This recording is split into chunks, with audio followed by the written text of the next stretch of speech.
Living life, every day, late at night, not okay. All I want, and I pray, all I need are some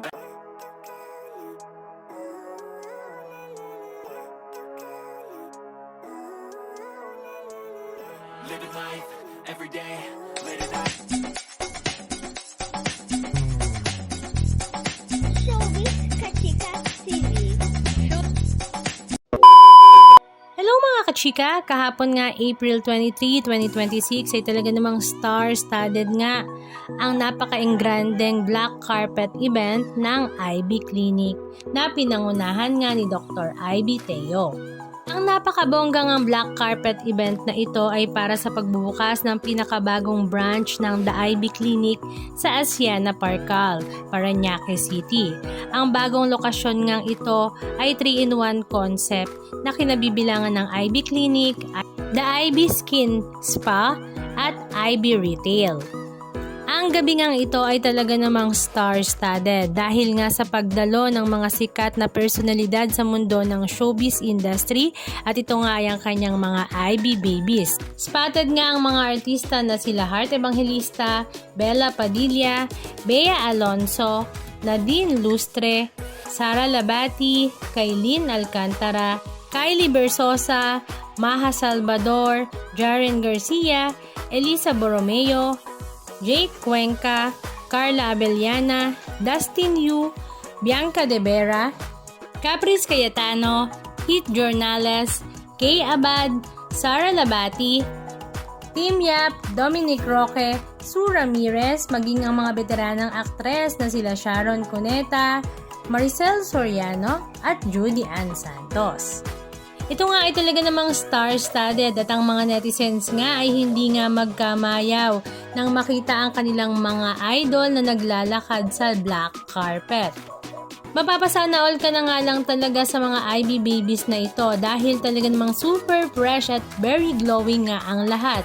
Very sexy at talaga namang napakagaganda. Katulad na nga lang ni megastar Sharon Cuneta, kitang-kita nga na super slim nga niya at talaga namang mukhang batang-bata. Samantala, si Nadine Lustre naman ay isa rin nga sa mga agaw eksena sa kanyang pagdating ng punong-puno ng effortless cool look. Si Bea Alonso naman ay dumating kasama ang ibang big stars at kapansin-pansin nga ang kanyang eleganteng look sa black carpet at talaga namang very slim nga ito at marami nga sa mga netizens ang nakapansin na blooming na nga daw ang soon to be wife ni Vincent Ko. Napakaraming ang ganap sa black carpet event na ito na talaga namang napapawaw na nga lang ang lahat. Halika at panoorin natin ang ilan sa mga video clips ganap na kanilang ibinahagi sa kanilang mga social media accounts.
Anong masasabi nyo mga kachika? Just comment down below. And please don't forget to subscribe. Thank you!